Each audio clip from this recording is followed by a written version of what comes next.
Yo, good morning, y'all. What is happening? Happy Monday to the world. Man, it was a rough and tough weekend, boy. I had a ball, graduation parties and stuff, and then, the Good Father's Day yesterday. And we were privy to some very, very, very interesting basketball as far as these playoffs are concerned.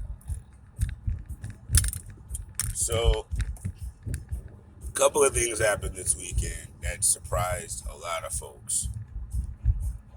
Uh, I'll,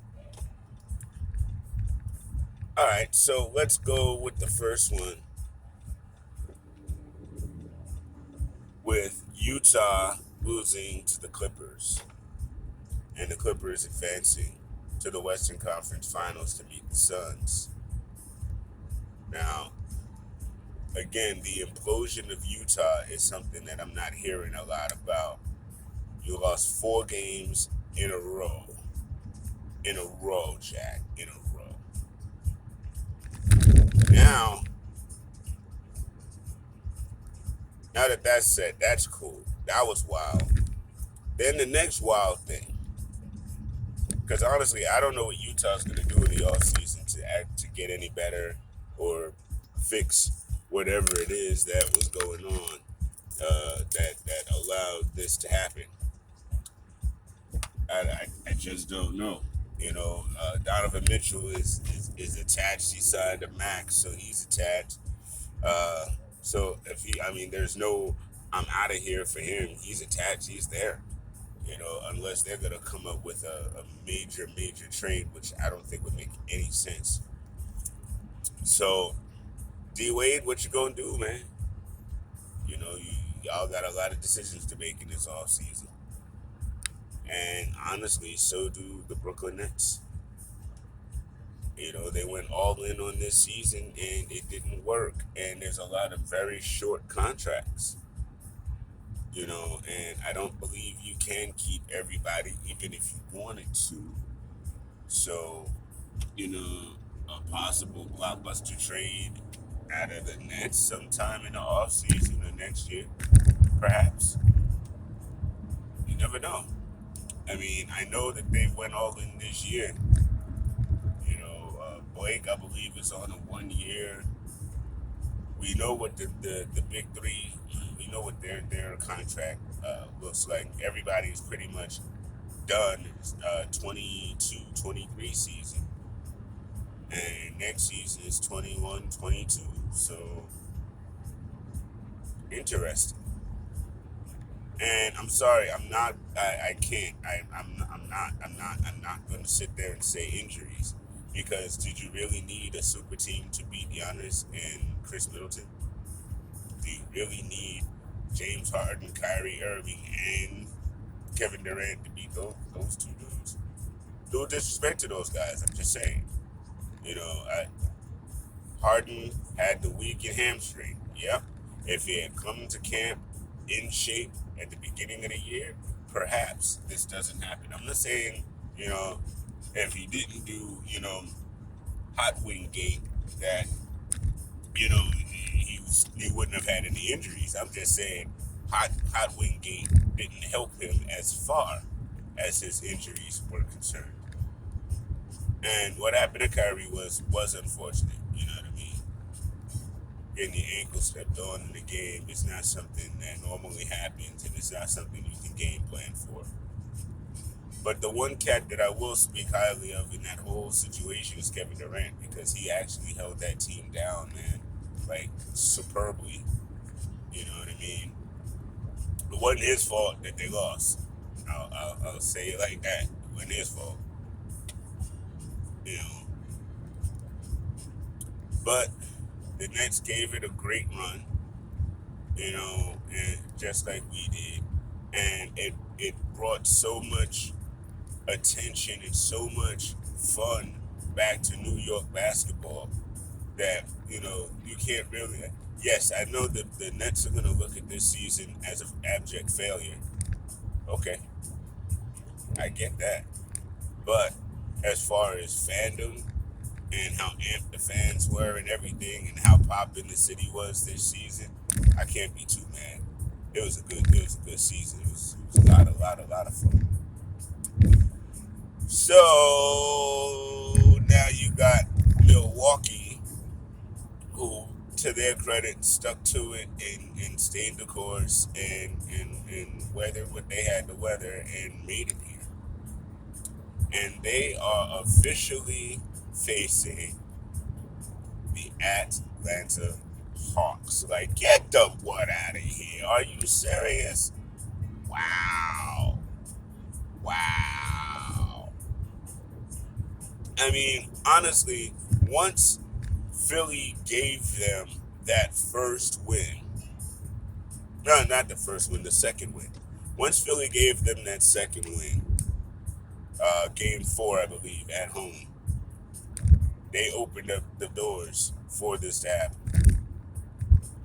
You know, and yeah, I know a lot of Tierney and them had a wonderful time talking about, you know, how bad Doc Rivers is, and how much all of this is all his fault and nobody else, or blah blah blah, or how they did it. Oh, he was gifted teams, and da da da. Y'all got some of these wildest daggone agenda takes, man. It's so wild. But anyway, yeah. At the end of the day, they did not move on.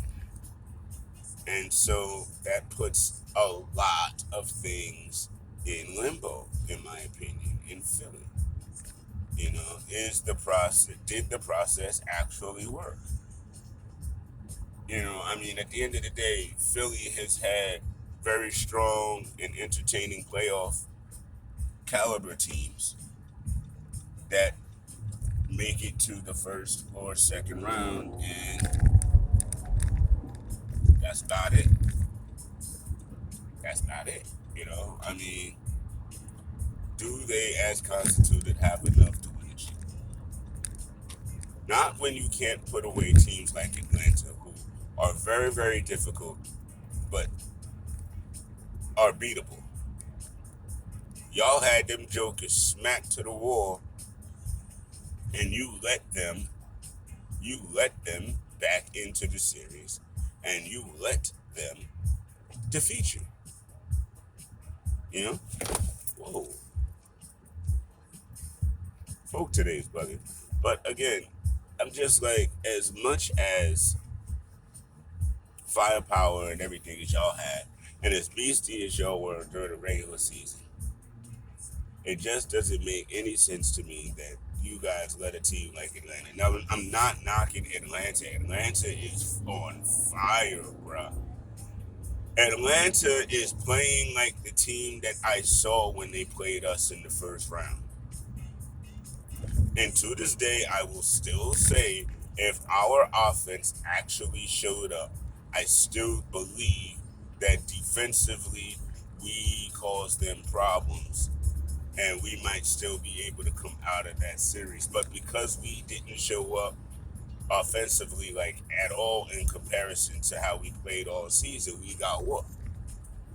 They came to play playoff basketball. I noticed that from the onset.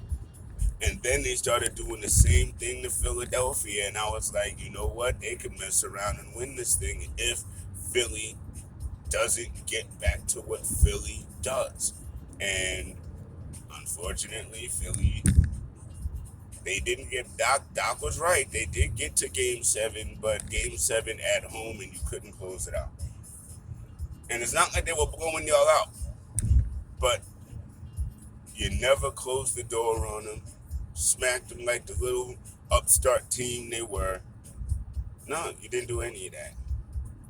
Y'all let them treat y'all like y'all were the upstart team. And that's just wild, man. That is just so wild.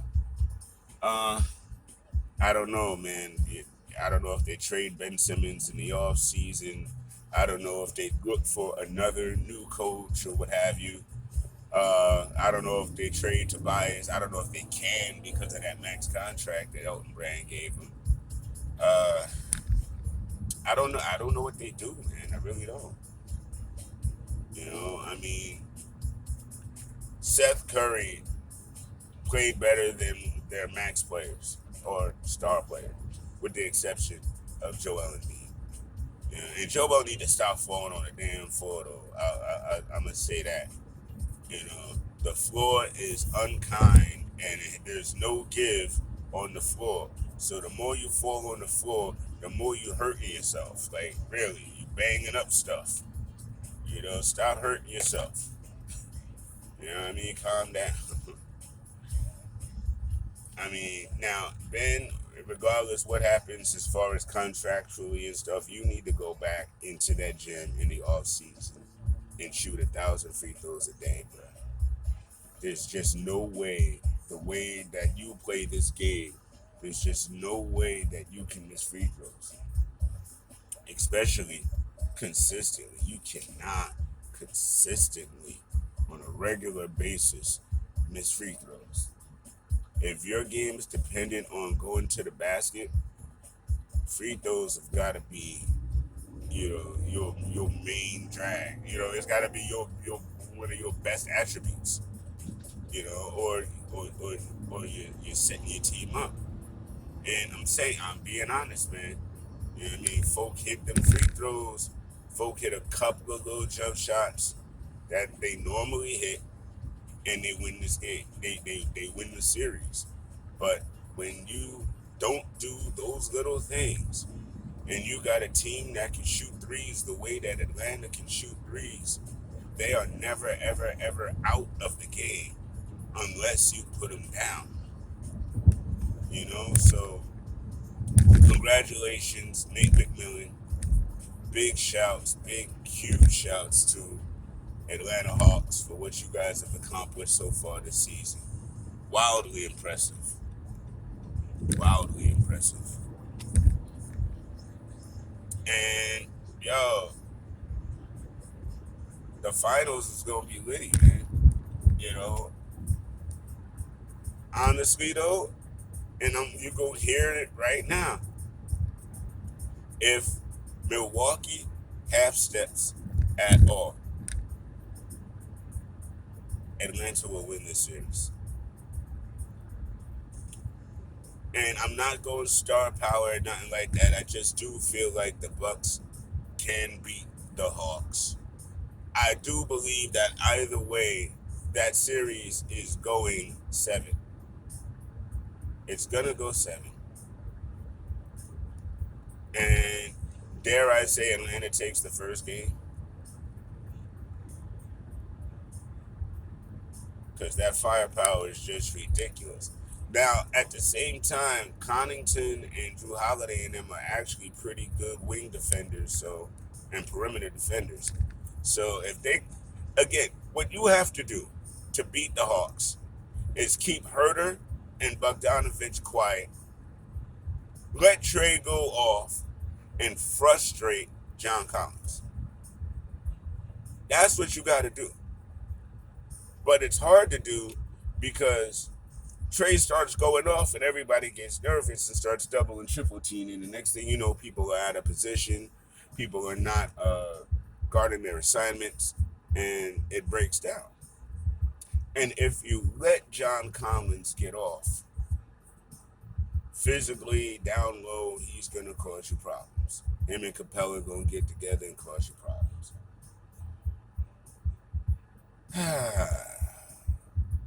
I feel like Giannis should be on John Collins. Definitely. Shut him down, keep him quiet. Brook Lopez will end up frustrating Capella a bit because he plays a perimeter game. So Capella's going to have to get out of the paint. And that actually helps the Bucks out a whole lot as well. But if they mess up and let those guys bomb squad, dude, they let freaking Herter go off for like 22, 24 points last night. You cannot do that and expect to win. You just can't do that and expect to win. You can't have the role plays play like lights out like that. You gotta do something about that. So, and as we saw last night, the Suns and Clippers started. and the Suns were victorious there. But yo, Paul George and Reggie Jackson are playing out of their daggone minds. I think they're going to need to do that to be successful in this series.